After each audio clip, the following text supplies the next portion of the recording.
All right. Well, welcome, folks, to our April webinar here from ESCOM, the Eastern Shore Citizen Science Coastal Monitoring Network. So ESCOM is a really not long name. What we do is we work along the coast of eastern coast of Nova Scotia, collecting beach monitoring data and using that data to talk a bit more about climate change and about how it affects our coasts. One important part of the effects of humans on our coasts is microplastics. Microplastics, you may have heard of them in water and food, you might have seen them on the beach or in local lakes. Tonight we have a very special guest here to talk to us about microplastics. Our special guest is Erich from the Ocean Movement. The Ocean Movement is a microplastics and related based organization located in the Netherlands, I believe. Yep, located in the Netherlands. And they work to organize projects for cleaner oceans. Maarten, if you'd like to go ahead, feel free to introduce yourself.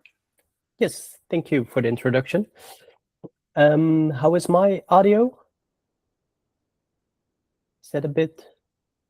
Yeah, this is great. Sounds good. Okay, perfect. Okay, then let's continue. I will share my screen now for the presentation. And then we can start the presentation. Yes.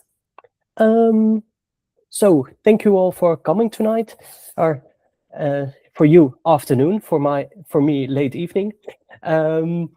Yeah, I'm Maarten Erich. I'm based in Amsterdam, the Netherlands, the capital of the Netherlands, and our foundation has the office over here.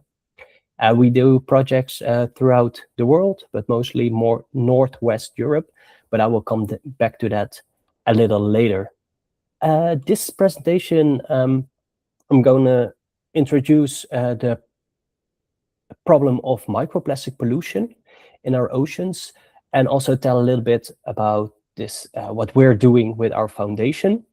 And then eventually we will highlight the things you can do to also put the question back to you, what you can do and what you want to do. So the title of the presentation, Sail with Science, Putting Plastic Pollution on the Map.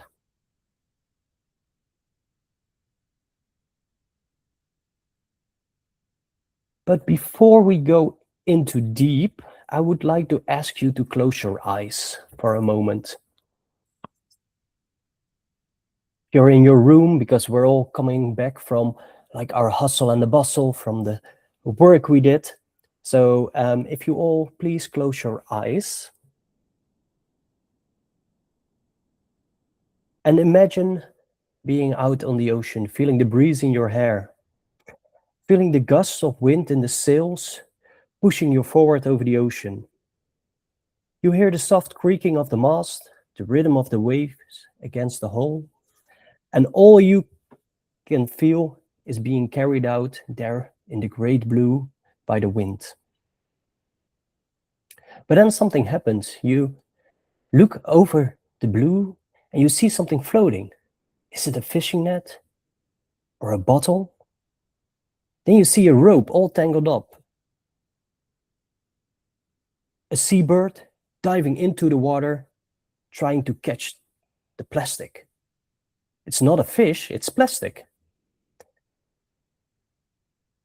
The ocean that gives us so many things like freedom, tranquility, we see now is not healthy anymore, is sick. So we need to do something about this. Please open your eyes. And unfortunately, we see that more and more pollution is hitting our oceans and our beaches. And we really, more and more stories are coming towards us. We see that during beach cleanups that these larger plastics are polluting our oceans, but also the smaller pieces. But what are those smaller pieces? Oh, sorry. We see these plastics not only have an effect on the beauty of nature, but also are risking the lives of animals, like this seal over here. And more recently, more and more research is coming up that the microplastics also have an impact on the human body. We see scientists finding microplastics in our blood, in our lungs, in our brains, and actually everywhere in our body. And that's something we really want to urge and really need to do something about it. But what are microplastics? Microplastics are plastic particles smaller than half a centimeter. So that's actually something that fits within the surface of your fingernail. That's already a microplastics. Scientists divide microplastics into two types, in primary microplastics and secondary microplastics. The primary microplastics are produced as microplastics and can be found in forms as microbeads in cosmetics, or, for example, in nurdles. And nurdles, or granulate pre-production pellets, are small balls that function as the source of all plastic products. They're moved all over they're produced in the plastic factories, moved all over the world, and then in the factories where they make our plastic products, they are melted and they make our plastic products out of it. The other group is secondary microplastics, and secondary microplastics are unintentionally produced microplastics. So those are the pieces that wear and tear off the bigger pieces, like a piece of a fishing line, but also fragments that break off our consumer products. We, with the ocean movement, really want to focus on these microplastics. Why? Because these microplastics are unfortunately everywhere. However, they're difficult to see. So what are sources of microplastics? Sources of microplastics, which are already introduced with the primary sources and the secondary sources. So the primary sources are the pellets that you can see over here, the microbeads from cosmetics, and the fibers that come off our clothes and textiles. The secondary are the wear and tear of consumer products, like the bottle, or maybe the drinking cup, takeaway cup. But also a big source of microplastics are car tires. These plastics eventually end up in the environment one way or the other, and then end up in our waterways and are drained off via our waterways to the ocean. And there is where they eventually end up, and then it's the question, what happens to them? This question, or this idea, brought three guys in 2016 up with they came up with an idea. They saw what was happening to our oceans, and they decided to do something about this. They started a foundation called By the Ocean We Unite in 2016. It was a sailor, a biologist, and an organizer, an event planner, and they all united their strength and their qualities to get attention to this horrible problem of these tiny plastics. They organized sailing trips, but not only sailing trips to just enjoy the nature, but also they developed a method to look into the problem of microplastic pollution and make the invisible visible. They combined science, sailing, and enjoying nature within this foundation, and with the goal that to stop all the plastic ending up in nature. Fast forward to now, the guys that started in 2016, after 5 years, they decided to retire, to focus on other projects, and we took over. This is the current team. We're running the foundation with the three of us. We're the board. So together with Josine, Fabienne, and me, Maarten, we organize everything for the foundation. And of course, with a lot of volunteers who are involved in the execution of our projects. But what do we do? So our focus is really focusing on education and raising awareness about the plastic pollution. With our projects, we gain knowledge, and with that knowledge, we share our insights with the greater public and bigger organizations. We do that on sailing vessels. Over here, you see a few of the Dutch fleet. And over here, these are the vessels we sail with. So the top three, so on the left, you see the Eendracht, that is a sailing yacht. In the middle top, you see the Gulden Leeuw. And on the right, the Morgenster. And all three are tall ships. And on these tall ships, we organize sailing trips for larger groups. This is mostly for youngsters during an Erasmus Plus project. This is an European project where youngsters from all different countries can unite on board of a ship, learn together, live together, but also do research together with our project. In the center, you see the Vrijbuiter, and in the bottom, you see another Dutch fleet, the Johanna Angelina. And those are inland ships. So then we sail on the lakes and the inland seas of the Netherlands. And with those, we take everyone who wants to join our trips. On these sailing ships, we do something, and that is citizen science. Yeah, I don't need to explain what citizen science is to you, but I will shortly highlight it. So citizen science is the science done by citizens, because scientists, they organize, they do great research. However, sometimes you need to gather a lot of data. And then the help of citizens can be super useful.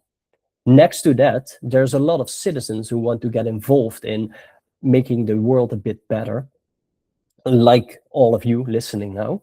And I think that is something, that is a great initiative and a super important part of science, in my opinion, the most important part, to gather data together. How do we do that? We do that during these sailing trips. We use a special device for our citizen science. It is called the Manta Troll. It is a device specially developed. It's developed by Marcus Ericsson. He is a researcher in the United States of America, where he started a foundation called the Five Gyres. He developed a device that is super stable in the water, and behind the device is a Newton net. The Newton net is already used for a long time for plankton research. However, this device made it sure that the variables are better controlled. The device has two wings and a big mouth, just like the manta ray, which you see on the picture on the left. We pull the Manta Troll next to the ship, and we, of course, do that with the whole team. So after that, we pull the net on board and rinse the net out. As you can see on the left, the net is still in the water, and in the bottom, you see the collection of all the debris that was floating in the surface water. After the rinsing out of the net, we collect it and sieve the sample, as you can see on the pictures on the top right.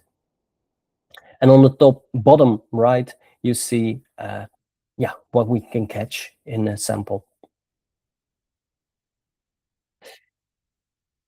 All the people on board are involved in this research, hence the citizen science part.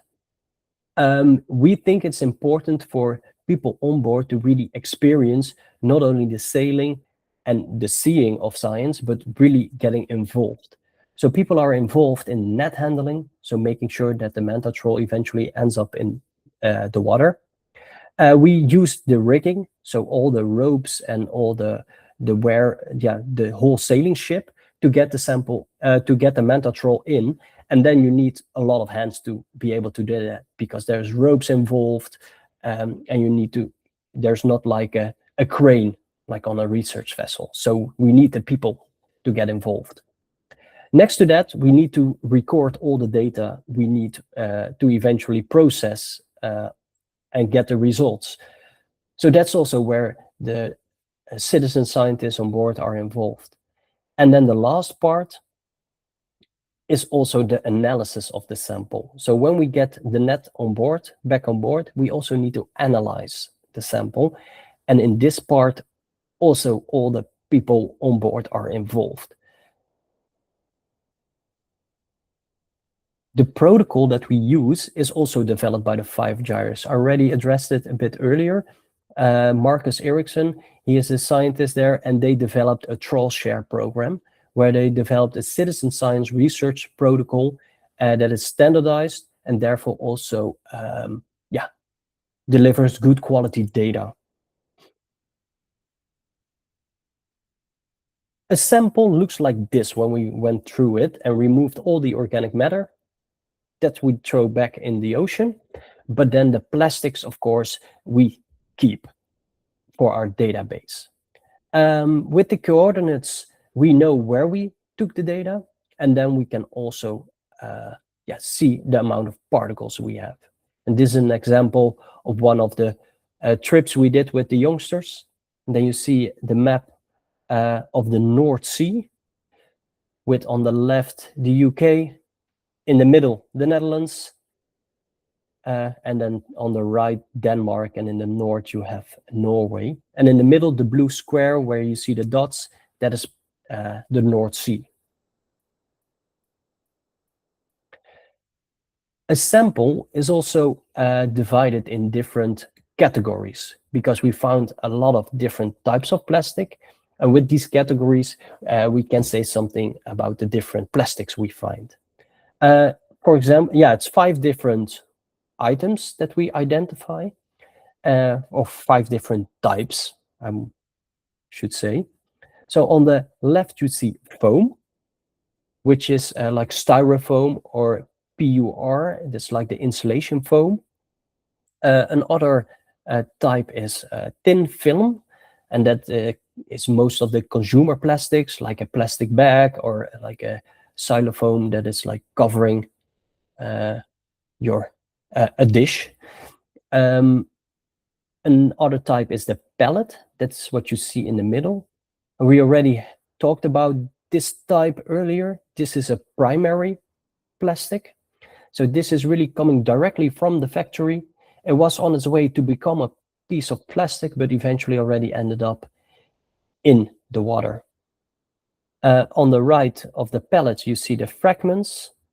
Those are small pieces that broke off of larger pieces and cannot fit in any other category except this one. And it's mostly also quite tough. And then in the top right, you see line and film. You may question, what are these squares?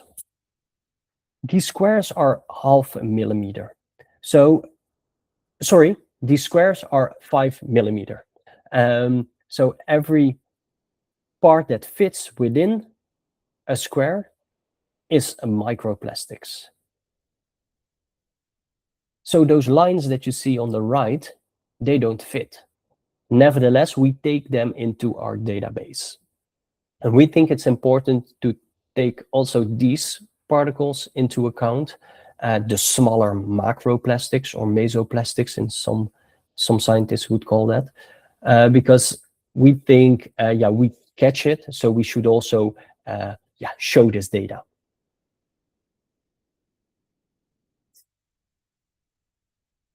Over here, you see the map zoomed in the on the North Sea, and then you see all our samples we took in the last couple of years.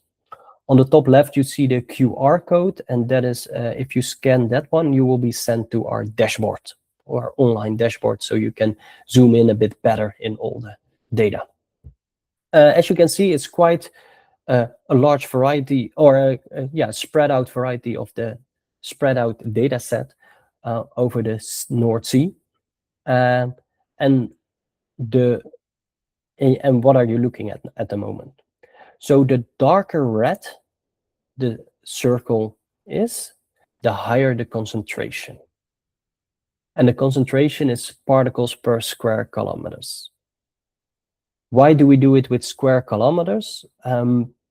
because for a long time they already do research on the ocean, on the surface waters, and we also sail for like a couple of kilometers on the water to take a surface water sample. So long story short, the square kilometers is the best representation, the best to show the number, what we find. As you can see, it is not a clear picture where there's higher or lower concentrations. And that is because, unfortunately, we take samples where we sail, and we do not determine our expeditions or that we have to go to one certain place. That is something. Nevertheless, our samples give an idea of the plastics concentration in the different parts. If we zoom out, you can also see we also took some samples on the other side of the ocean, or our partners did, of the foundation. But as you can see, in your space, there's quite some empty spots. So we could maybe work together and fill that up with some samples.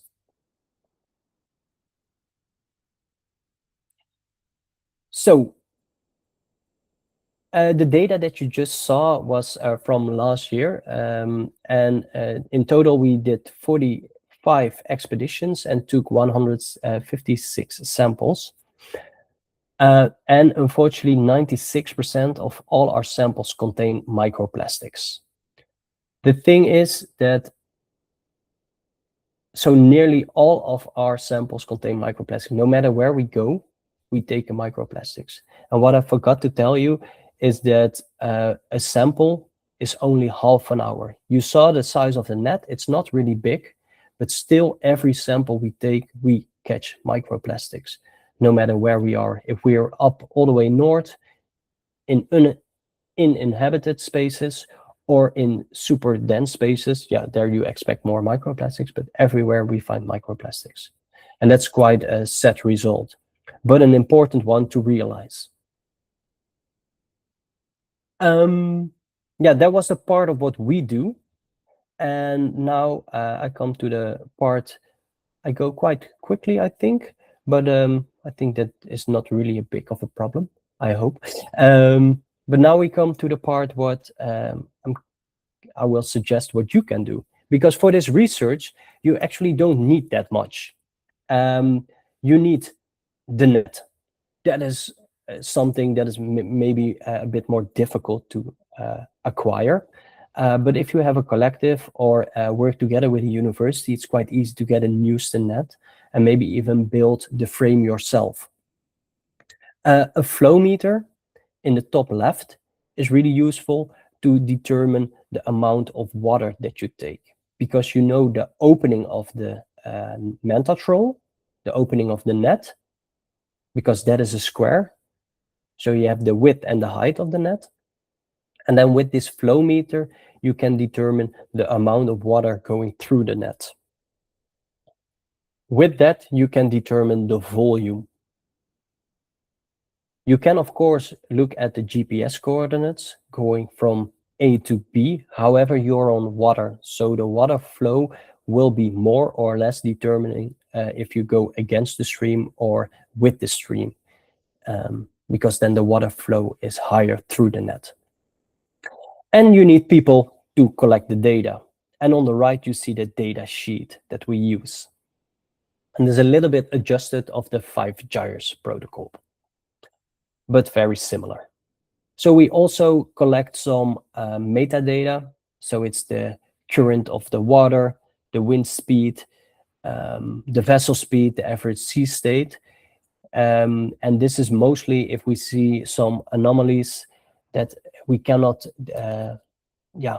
really say something about, we can use that data to give some more information about that.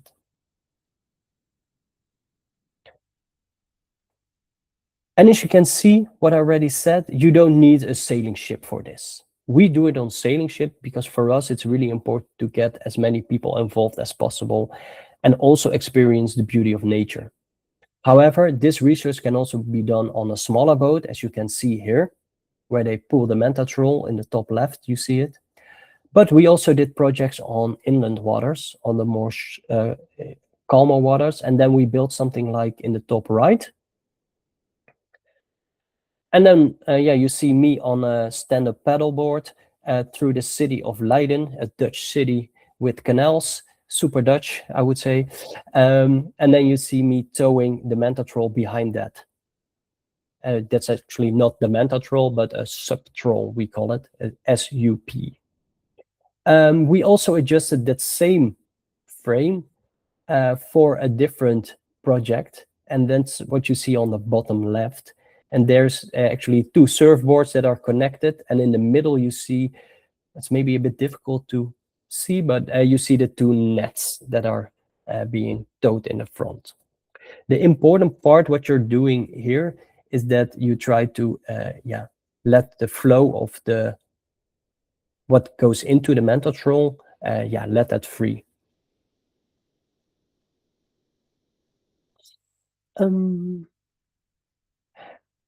Of course, you can also, because getting onto the water, it is sometimes a bit difficult. So what you can also do is join a big citizen science project on nurdles. It is a researcher, actually an Australian researcher that, if I'm correct, that moved to the UK and is doing research there, if I'm correct. And he started with a big group on the university, the Great Nurdle Hunt.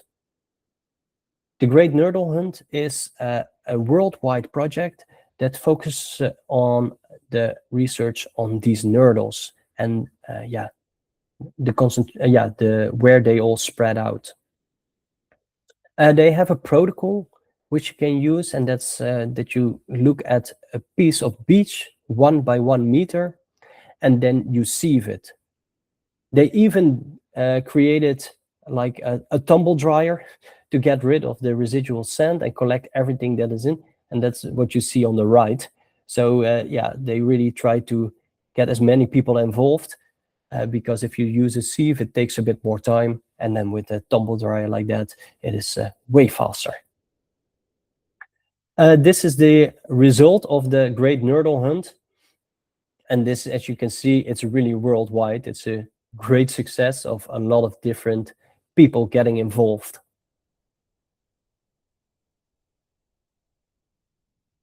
Other ways to get involved are actually 3 suggestions I would like to give you. And that is, one that you're already doing is join local communities. ESCOM is a great platform to get united.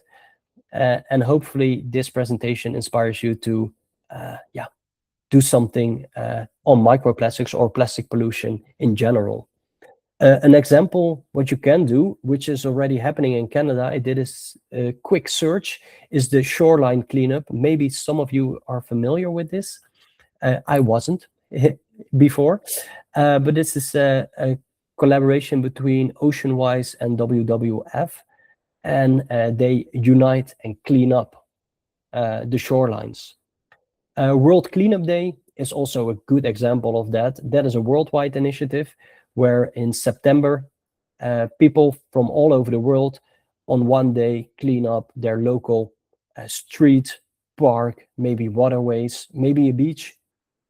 And in that way, you really feel united with all of you. You can join on the website and write your name. The thing is, with the cleanups, it's always a case like, are we also, what is the result of this? Because first of all, it's beautiful that, the parks are clean. However, unfortunately, the next day it can be that the trash is back again. So what we in the Netherlands have now a big collaboration. It's called the Plastic Avengers, and they really focus on the also collecting data.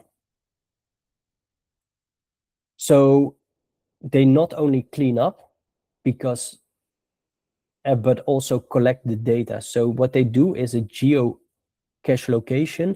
So they make a picture of that with a GPS location and put that in a database. Later on, they identify the litter, and in that way, we can use it as a evidence. This way, we can influence legislation, for example, local legislations, and do stuff like, for example, a brand audit to show the big polluters. And a brand audit, we already go to the next point, is getting political. So getting political sounds big, and for me, there was also quite. I was not used to it. I was educated as a scientist, and then then getting political is always a bit challenging. However, what I notice now, working for more than 8 years for a foundation, is that getting political is not about being an activist, or you are an activist, but not like in a negative way. You try to change it in a better way, and a way to do that is organizing a petition, for example, getting local government or even national government behind an idea and show that there's local support for this. Of course, voting is really important to get the right parties in the parliament or in the local government with the positive ideas about the local ideas. And eventually, this influences legislation and getting to the real source of the problem, that some of the plastic and most of the plastic pollution is because of bad design. So how did plastic end up in nature? Of course, consumers are not careful when they throw it away. But the question is, why do we have these types of products and these types of packaging if when they end up in nature, never disappear? With a brand audit, for example, is a great way to show the big polluters. And another example is something from the Netherlands, and it's to really reduce your own microplastic usage. It is called Beat the Microbeat. It's an initiative from the Plastic Soup Foundation, a Dutch foundation started in the Netherlands, but is now also growing bigger and bigger. And they have an application where you can scan the ingredients of your product,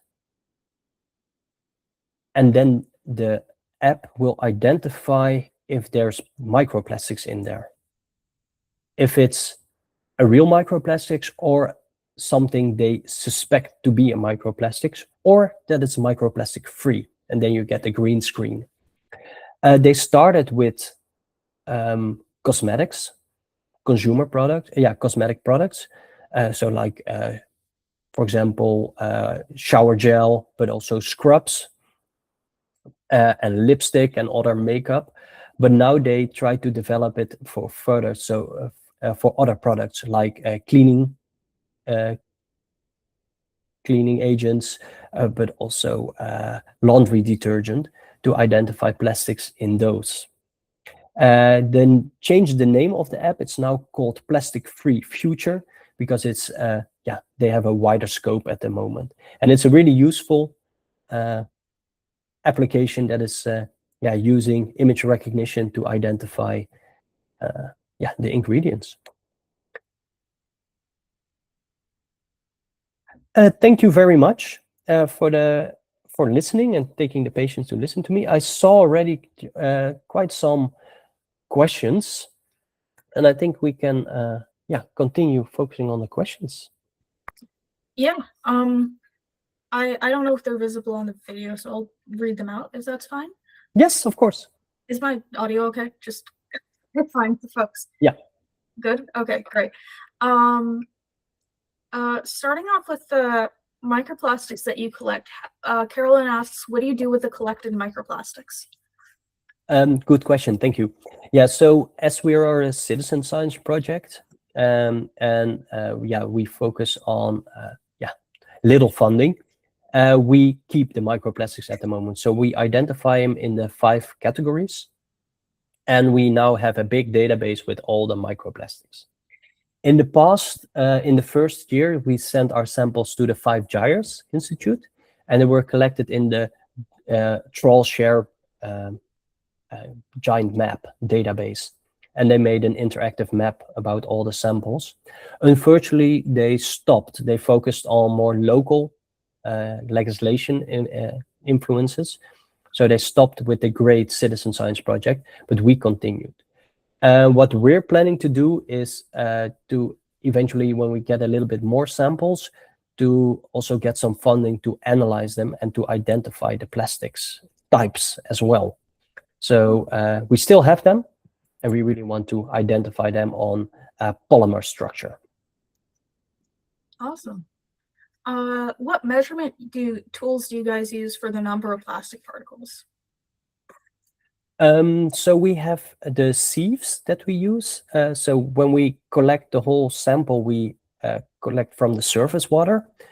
We put it into the sieves, and then the big sieve is 1 millimeter, and the smaller sieve is 300 micrometers. And that's what I think I forgot to mention.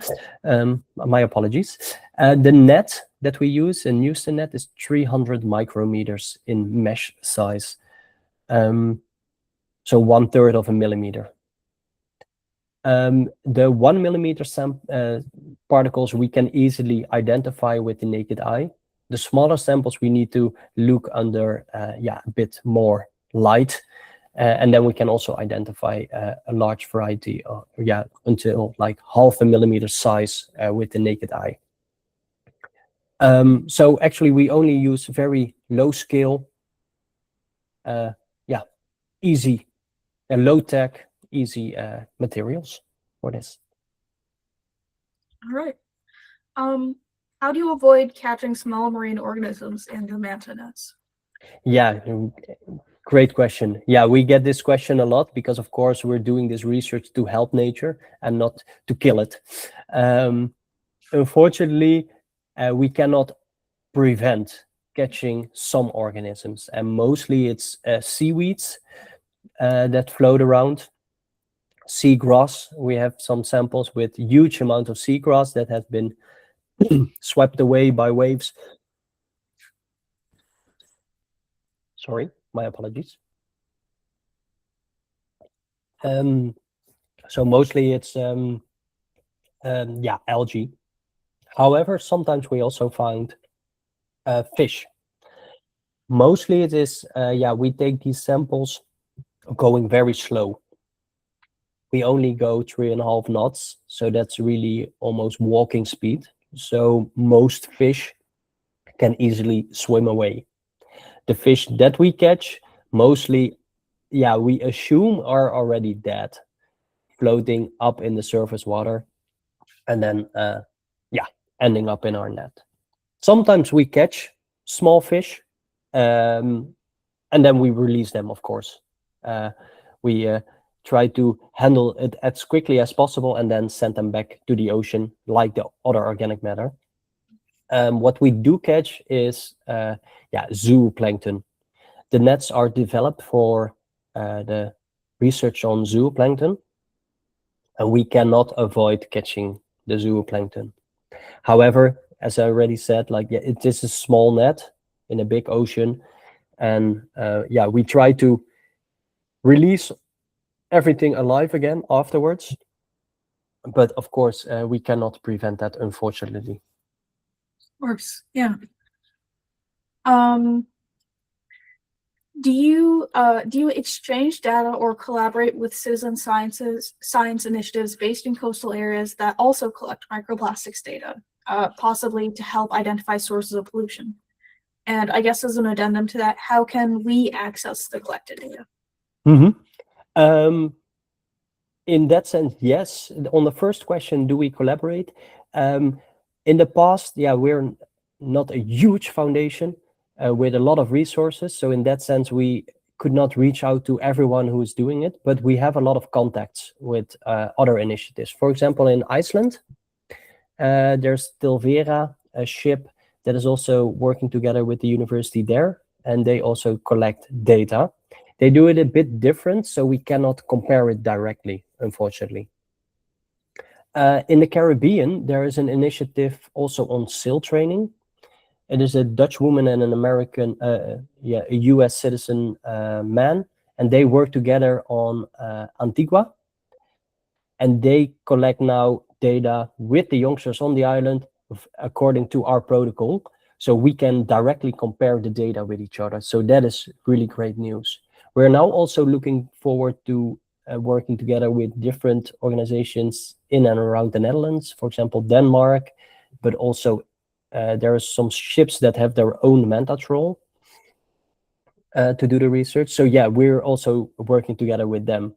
To join us, it is only necessary to have a manta troll and to maybe follow a little training of how to do the research. But yeah, I know you are affiliated with a university, so you know how to do research. And then we can just we can share data. Yes, for sure. Awesome. The second part of the question about focusing on sources, because I think that is something that's super important. Unfortunately, that is still very difficult.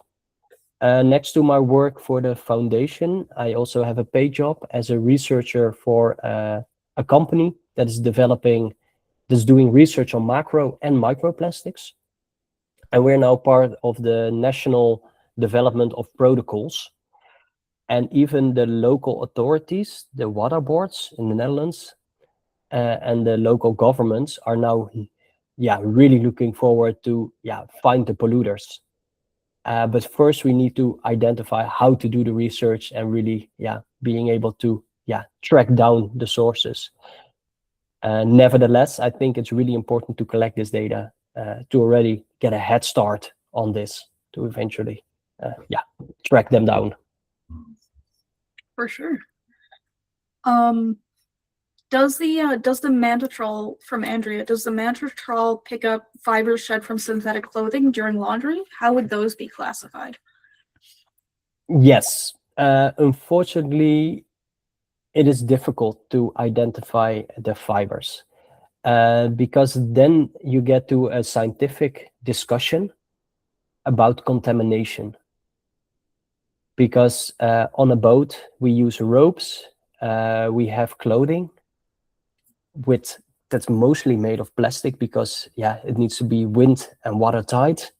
We have an extra thermo layer, hopefully made of natural fibers, but sometimes not. And then you get the contamination risk of the observer adding unintentional microplastics to the sample. So with these synthetic clothing during laundry, it is really difficult. There is research being done on this, but then it's really, they can only use metal appliances to do this research. And then you get to in the highly scientific, almost CSI grade research that, everything is contamination. And then you're really almost treating every sample like a crime scene. So that's a really good question, but really difficult to research. All right.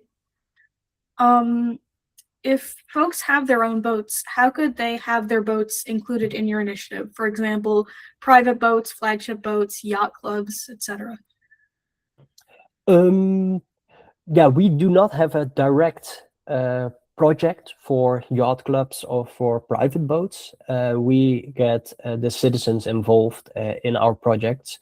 So we put researchers on these boats to also control the research and do not have, we have actually research leaders on board who guide the research, the citizen scientists in their project to be able to get comparable results.